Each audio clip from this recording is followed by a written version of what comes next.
Oke, kita mulai anak ya. Iya, iya. Bismillahirrahmanirrahim. Assalamualaikum warahmatullahi wabarakatuh. Waalaikumsalam warahmatullahi wabarakatuh. Iya, silakan Bu Eva kalau mau membuka ini menyapa anak-anak. Masih Bebeki, nggak apa-apa deh. Bentar ya, Nak ya. Bismillahirrahmanirrahim. Assalamualaikum warahmatullahi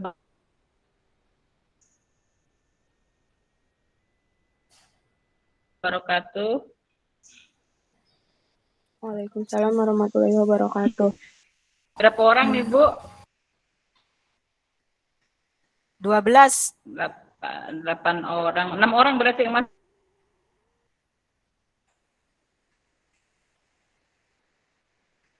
10 orang. Iya, iya. Kita Sinyalnya berdua lemot jadi ini, 10 Bu. orang. Nyampe nggak ini? 11. Nyampe. Kedengeran. Iya, iya, iya.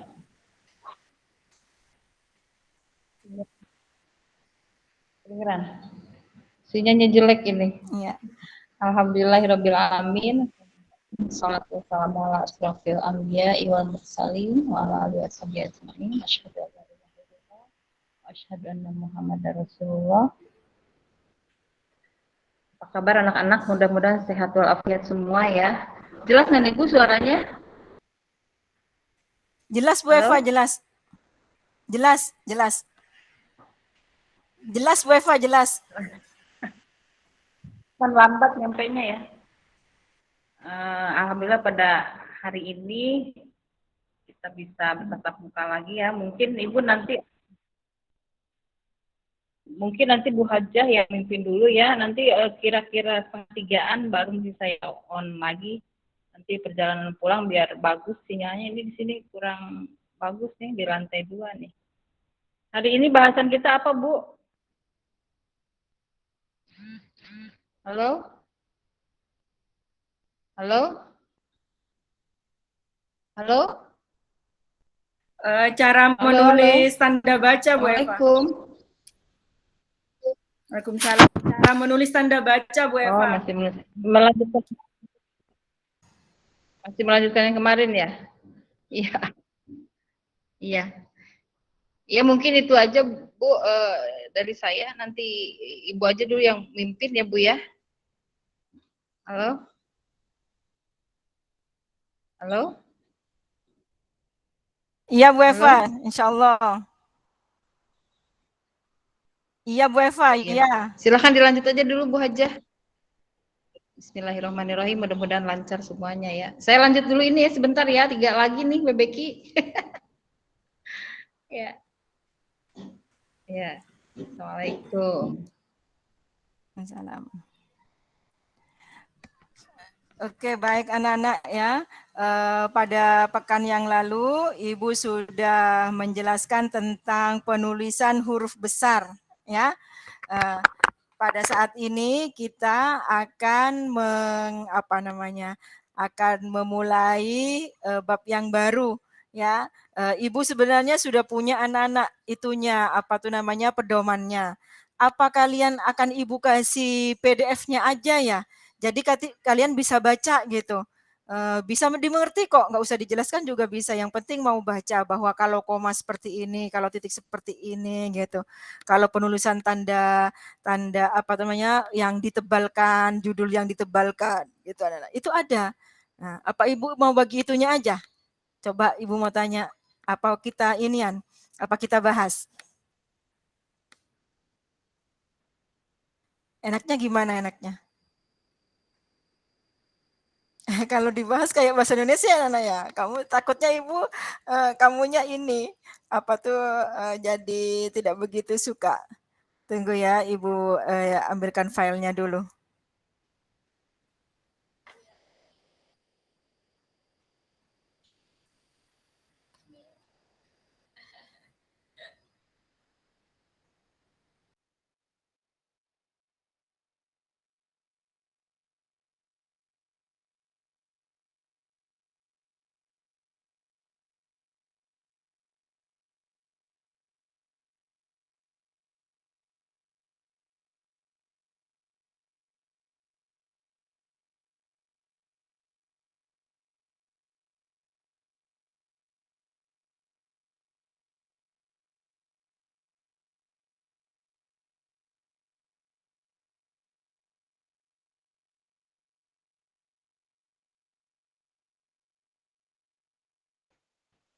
Oke anak-anak, apa namanya, nanti kalau misal karena ini apa penulisan tanda baca dan tanda itunya apa namanya filenya sudah Ibu dapatkan, tetapi kok enggak bisa di-share screen ini ya. Bagaimana ini? Padahal ini penting ini untuk apa namanya, untuk penulisan laporan supaya tidak salah-salah ya. Nanti Ibu bagikan itunya aja ya, Ibu bagikan filenya aja ya. Ya, oke. Sekarang kita lanjut itu aja Nana, yang kemarin sudah dibahas Kaisia, Muti, Okta, Zakira. Zakira ini ya, Zakira sudah store ini ke Burumzil, latar belakang masalah ke Burumzil. Kamu bisa share screen sekarang Zakira. Zakira. Iya Bu, saya pakai HP, saya gak ngerti screen itu. Oh, ya udah ya udah. Siapa ya yang sudah? Anggi sudah bikin Anggi? Sudah Bu, tapi laptopnya lagi dibawa kerja ayah. Oh, laptopnya. Oke. Ihsan sudah bikin Ihsan? Ihsan.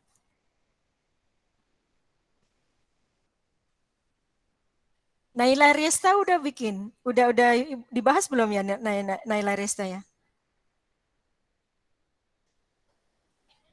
Naila Resta baru masuk ya? Oke. Oke, kalau begitu anak-anak apa tuh namanya? Setelah ini akan Ibu bagi file PUEB ya, Pedoman Umum Ejaan Bahasa Indonesia. Jadi karena karya ilmiah itu harus mengikuti ejaan bahasa Indonesia yang sudah diresmikan ya oleh Lembaga Bahasa Indonesia. Nah, itu anak-anak penulisannya, pengetikannya itu tidak boleh salah. Ya, 2 minggu yang lalu kita sudah belajar penulisan huruf besar. Ya, maunya Burumzil sekarang itu mau lanjut ke penulisan apa tuh namanya tanda baca.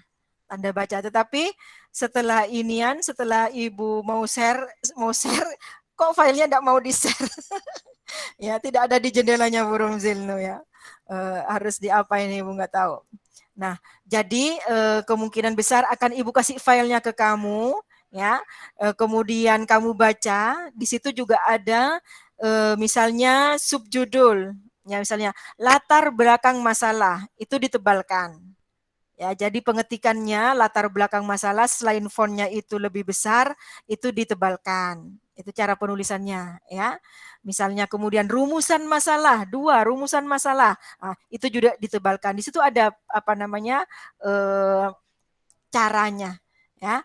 Ini harus kalian ketahui walaupun kita bukan belajar bahasa Indonesia karena harus mengikuti ejaan seperti itu anak-anak. Dan itu mempengaruhi penilaian seandainya kalian itu mengikuti lomba.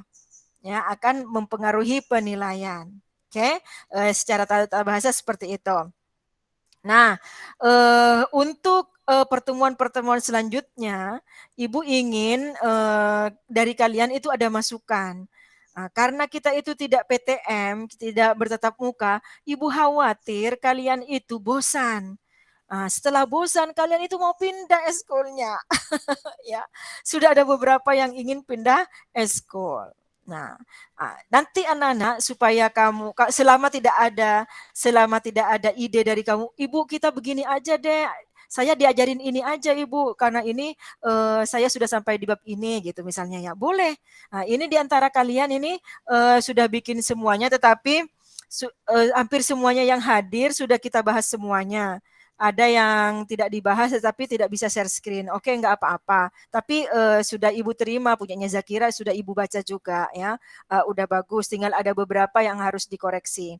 Maksud Burumzil kalau misalnya bisa share screen, nanti kita koreksi bareng-bareng. Nah, untuk selanjutnya Nana yang sudah selesai nih ya, apa namanya, latar belakang masalahnya, kita pindah ke yang kedua yaitu rumusan masalah. ya, rumusan masalah. Nah, dalam rumusan masalah ini seperti yang pernah dijelaskan di pertemuan-pertemuan awal, kita sudah mau merumuskan dalam penelitian ini kita itu mau membahas apa, apa. Nah, kalau kita itu tidak punya bibliografi atau bahan bacaan yang banyak anak-anak, rumusan masalah jangan banyak-banyak. Ya, jangan membebani kita dengan sesuatu yang banyak, tetapi kita tidak punya modalnya. Semakin banyak rumusan masalah yang kita cantumkan di rumusan masalah, kita harus punya pengetahuan yang lebih banyak. Nah, kalau tidak, kita akan lama menyelesaikan penelitian itu nanti. Nah, makanya kadang-kadang cuma ada satu. Ya, kalau penelitian-penelitian yang sederhana itu satu, paling enggak hanya ada 2, tidak banyak. Oh, penelitiannya rumusan masalah cuma ada 2. Iya. Kenapa? Sesuai dengan kapasitas, sesuai dengan kemampuan otak kita. Nah, tujuannya apa? Jangan kita merumuskan masalah terlalu banyak, membuat penelitiannya lama selesai, dan akhirnya bosan, malah tidak selesai sama sekali. Nah, penyakitnya orang yang meneliti itu adalah bosan. Ya, penyakitnya adalah bosan. Ya, karena begitu mentok, kadang-kadang aduh males. Pertama males, entar lama-lama udah selesai-selesai bosan. Nah, sama juga nanti kalau kalian itu nanti sudah kuliah, disuruh bikin laporan. Ya, laporan, aduh banyak banget. Kamu akan merasa gampang kalau kalian sudah pernah mengikuti pelatihan seperti ini. Ya, kalau kalian itu kemarin ikut yang siapa namanya Pak Agus, ya, yang cara menulis gitu anak-anak. Nah, itu sama dengan materi ekskul riset keagamaan itu sama. Jadi bagaimana cara membahasakan, bagaimana cara berpikir, langkah-langkahnya, kalau membuat paragraf itu sama, Nana. Nanti kalian akan merasa manfaatnya sangat banyak itu kalau sudah kuliah. Ya, kalau sudah kuliah, apalagi sudah skripsi, sudah biasa meneliti itu enteng aja. Karena rumusan masalah, oke. Ya, jadi nanti yang sudah selesai ininya latar belakang masalahnya. Ayo selanjutnya membuat rumusan masalah. Ya, rumusan masalah. Jadi untuk contoh, kalian boleh searching dulu, ya. Misalnya penelitian yang serupa dengan penelitian kamu. Misalnya tentang orang yang malas sholat. Ya, kamu searching aja misalnya penelitian tentang orang yang malas sholat. Searching, kamu dapat. Nah, coba lihat rumusan masalahnya. Ya, boleh Bu, boleh sebagai acuan, sebagai perbandingan. Namanya belajar boleh. Nah, yang tidak boleh adalah kamu download persis tanpa dianalisis, tanpa dirubah-rubah. Nah, keinginannya Brunzil setelah kamu membaca itu, ya, setelah kamu membaca hasil penelitiannya orang, kalian itu anak-anak bisa mengungkapkan yang versi kamu sendiri, ya. Jadi setelah ini silahkan kalian searching dulu penelitian serupa yang serupa dengan judul yang sudah pernah kalian pilih, tema yang pernah kalian pilih. Boleh di jurnal, boleh di karya ilmiah, boleh di mana saja. Nah, tujuannya apa? Tujuannya untuk membuat rumusan masalah. Ya, boleh buat rujukan saja, buat perbandingan saja. Tapi kamu harus membuatnya yang versi kamu sendiri. Kalau ada salah-salah nanti insya Allah nanti kita perbaiki bersama-sama. Ya, seperti yang Ibu bilang tadi, jangan banyak-banyak membuat rumusan masalah supaya penelitiannya cepat selesai dan harus sesuai dengan kemampuan kita. Nah, karena semakin banyak rumusan masalah yang kita tetapkan, kita itu harus semakin banyak membaca literatur. Ya, harus banyak membaca karya-karyanya orang lain, buku-bukunya orang lain. Kita juga harus banyak membaca dalil-dalil yang berhubungan dengan penelitian kita karena kita risetnya riset keagamaan. Jadi nanti ketika rumusan masalah sudah ditetapkan, kita akan melanjutkan ke setelahnya. Kita tidak, aduh, ngapain saya bikin rumusan masalah begini, ternyata susah gitu. Ya, untuk langkah-langkah pertama itu ambil saja yang sesuai dengan kemampuan. Oke, sampai di sini, sampai ada yang mau bertanya dulu? Ibu mau tanya Gendis dulu. Gendis, kamu sudah masuk ke rumusan masalah? Sudah, Bu. Udah. Ada berapa rumusannya, Gendis? Ada 2, Bu. Ada 2, bagus ya. Muti sudah masuk ke rumusan masalah? Udah, Bu, baru mulai. Baru mulai. Ada berapa, Muti? Kira-kira? Baru ketemu 1. Baru ketemu 1. Iya, nggak apa-apa. Ya. Jadi kalau satu aja. Nah, jadi rumusan masalah itu jangan justru menjadi beban kita nanti di akhirnya. Ya. 1 boleh. 2 boleh. Jangan banyak-banyak kalau kata Bu Rumsil malah ya. Karena tujuannya kita itu adalah berlatih dulu kalau sekarang ya. Berlatih bahasa, berlatih mengungkapkan apa inian, apa namanya, yang ada di pikiran kita, kemudian apa namanya, mengcompare dengan pendapatnya orang lain ya, menganalisis gitu. Nah, itu berlatih itu. Jadi rumusan masalahnya jangan terlalu banyak. Okta sudah masuk ke rumusan masalah?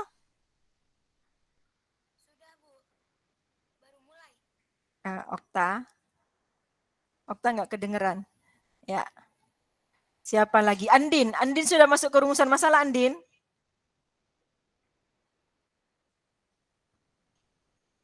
Oh, Ibu kedengaran nggak suaranya? Oh, mic-nya Okta. Oh ya, ya nggak apa-apa saya nggak apa-apa. Ya, Fayaza sudah masuk ke rumusan masalah?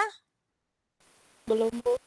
Belum. Ya, jadi boleh ya Fayaza ya, kamu nanti searching orang lain kalau bab ini yang dibahas apa sih gitu kan ya. Boleh.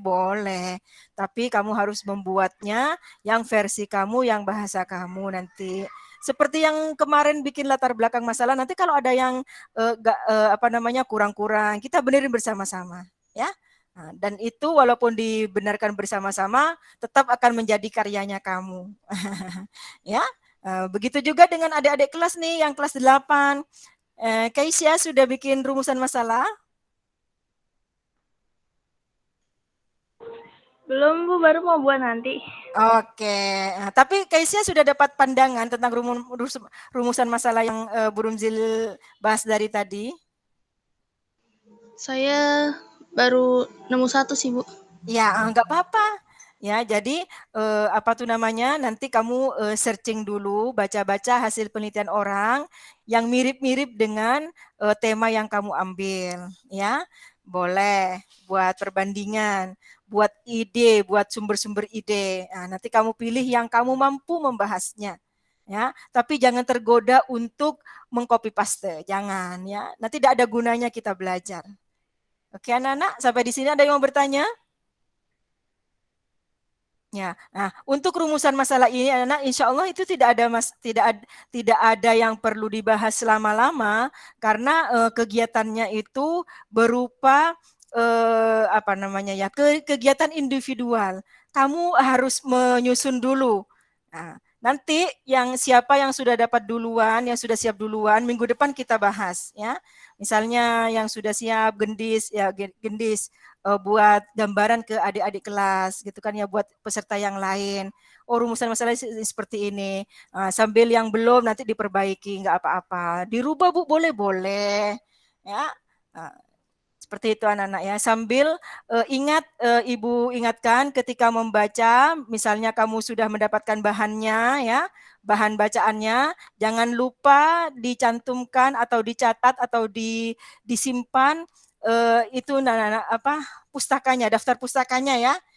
Jadi kalau kamu itu mengambil di mana, daftar pustakanya jangan sampai dilupakan. Yang harus dicantumkan nanti kalau kita mengutip kutipan mereka itu harus dicantumkan ya. Oke, ada yang mau bertanya, Nana? Ya. Kalau tidak ada yang mau bertanya dari Bu Rumzil, saat ini hanya sampai di situ aja dulu. Mudah-mudahan nanti minggu depan sudah ada yang selesai. Tapi kalau ada yang mau bertanya ya, yang mau bertanya bukan sekarang, itu nggak apa-apa di grup, bertanya di grup. Nggak bertanya ke Bu Rumzil nggak apa-apa, bertanya ke Kak Gendis, Kak Muti yang sudah pernah ikut ya, ke siapa lagi, ke Bu Eva ya boleh gitu kan ya. Nah, boleh nanya nanti. Kalau misalnya Ibu saya sudah buka-buka Bu ininya orang lain, kok begini Bu, yang ini ada lagi satunya begini. Nah, boleh. Ya, orang meneliti itu memang seperti itu anak-anak. Ya, harus banyak membaca. Ya, literasi kalau kata orang zaman sekarang ya. Oke, tidak ada yang mau bertanya? Ibu, Ah, Ibu, saya mau tanya, oke. kan kalau misalnya dari satu penelitian, misalnya di latar belakang masalah tinjauan pustaka itu kan suka ada yang dari sumber yang sama, tapi paragrafnya tuh beda, terus ngebahasnya tuh beda, cuma masih satu sumber gitu. Nanti di daftar pustakanya itu ditulis sumbernya satu aja kan, Bu? Satu, iya. Jadi misalnya ada satu buku, kita kutip di halaman sekian, ntar ngutip lagi di halaman sekian, sekian. Nah, di daftar pustaka itu cuma satu, ya. Yang dicantumkan hanya sekali aja, bukan dikutip 5 kali terus ada berjajar 5 enggak. Yang dicantumkan hanya satu kali aja, ya. Oke, Oh Gendis. iya, Bu. Makasih, Bu. Ada lagi yang mau bertanya, Nana? Nanti kalau misalnya ada yang mau bertanya cara menulis daftar pustaka, diulang lagi ya Gendis ya. Nah, maksudnya dikasih tahu ya Iya, Gendis Bu. ya. Oke. Iya, Bu. Terus ada lagi yang mau bertanya? Ya. Zakira paham ya? Iya. Oke. Iya, insya Allah paham. Nanti Paham. kalau saya nggak paham, saya boleh tanya ke Kak Gendis kan? Boleh, boleh banget ya, boleh banget ya. Boleh, ada Kak Gendis, ada Kak Muti yang sudah pernah ikut Myres itu, yang sudah pernah bikin proposal itu ya. Ya, boleh. Nanti Kak Gendis sama Kak Muti siap insya Allah ya. Ya, jadi misalnya mau sharing-sharing. Nanti Ibu apa tuh namanya? Kalau misalnya kalian butuh itu anak-anak, butuh misalnya hadis-hadis ya. Ibu nanti tapi kamu mah pinter nyari kan di internet ya. Misalnya kamu butuh dalil tentang ini gitu kan ya. Ketika jatuh nah, misalnya ada di sini, ya udah kamu kutip dari situ saja. Nah, ingat kalau mengutip hadis, kamu baca dulu artinya. Sesuai apa tidak gitu. Jangan hadis sholat. Hadis sholat mau banyak tentang apanya gitu. Jadi yang agak spesifik ya. Mengetiknya harus lebih detail supaya yang keluar nanti juga hadisnya spesifik. Nah, kalau mengutip hadis anak-anak, kamu harus upayakan mendapatkan hadis yang dari Sahih Muslim atau Bukhari ya. Nah, jadi itu hadis sahih insya Allah yang ada di apa namanya Sahih Bukhari, Sahih Muslim, upayakan hadisnya yang itu, ya, yang sahih. Tapi kalau tidak ada keterangan hadisnya siapa, jangan dulu kamu ambil yang ada keterangan. Oh ini ada di Sahih Muslim, oh ini ada di Sahih Bukhari, karena itu apa namanya ya terakui secara internasional ya bahwa hadis-hadis yang ada di Bukhari, yang ada di Muslim, apalagi ada di dua-dua sahih itu sama-sama tercantumkan, itu benar-benar sahih hadisnya. Ya, nah, kalau Al-Quran mah itu apa namanya qot'i sifatnya ya, udah pasti tidak perlu dipertanyakan lagi. Kalau hadis yang Ibu titipkan ke kamu, kalau mau ngutip, usahakan yang ada di Sahih Bukhari atau Sahih Muslim. Ya. Kalau mau mengutip pendapat ulama, nah, kamu juga harus tahu dulu ulamanya, baca dulu. Jadi jangan sampai kamu mengutip pendapat ulama, ternyata dia itu orientalis gitu kan ya. Tahu orientalis nggak anak-anak? Orientalis itu orang belajar agama, tetapi itu bukan ikhlas karena Allah. Dia itu mau mencari kelemahan agama Islam untuk menjatuhkan agama Islam nanti. Itu namanya kaum orientalis. Ada lagi apa namanya orang agama Islam yang beraliran liberal ya. Nah, itu diupayakan kamu tidak mengutip pendapat-pendapat mereka. Ya, karena itu apa namanya banyak yang sudah jauh dari ajaran agama yang benar. Oke, sampai di sini ada yang mau bertanya, Nana? Oke, kalau tidak ada yang mau bertanya ya, Ibu akhiri sampai di sini, kita foto dulu. Nanti silahkan kalian melanjutkan untuk membuat latar belakang lagi, rumusan masalah. Insya Allah habis ini Ibu share file dari tata cara penulisan berdasarkan pedoman umum ejaan bahasa Indonesia. Habis ini. Jadi biar kalian ada pegangan, ya. Ini kalau dibahas nanti satu pertemuan nggak selesai. Oke, yuk dibuka kameranya semuanya. Kita foto dulu, ya. Tidak pakai seragam hari ini nggak apa-apa, anak. Yang penting menutup aurat. Ihsan, ayo biar ada ganteng-gantengnya. Fawas dibuka kameranya. Fawas. Ihsan, buka kameranya Ihsan. Ayo, dibuka dulu. Yuk kita foto. Anak-anak foto kalian setiap hari, setiap minggu itu dilaporkan ke kesiswaan anak-anak. Untuk nilai ketika kalian itu mendapatkan rapot. Nanti di rapot akan ada nilainya kamu. School riset keagamaan, ya. Nilainya A, apa B, apa C. Ayo buka kameranya semuanya. Ihsan bisa ditunggu apa enggak? Ayo cepetan, biar ada bukti ntar. Oke, Fawas sudah. Yuk tinggal Ihsan yuk. Iya, cepetan Nisan. Oke. Tadi ada Zaid, perasaan Zaid kemana ya? Ya, Muti, ya. Oke, yuk. 1, 2, 3. Baik anak-anak, makasih banyak ya. Mudah-mudahan menjadi ilmu yang bermanfaat di dunia dan di akhirat. Billahi taufiq wal hidayah. Wassalamualaikum warahmatullahi wabarakatuh. Waalaikumsalam warahmatullahi wabarakatuh. Makasih Bu. Sama-sama Nana. Yuk, sama-sama.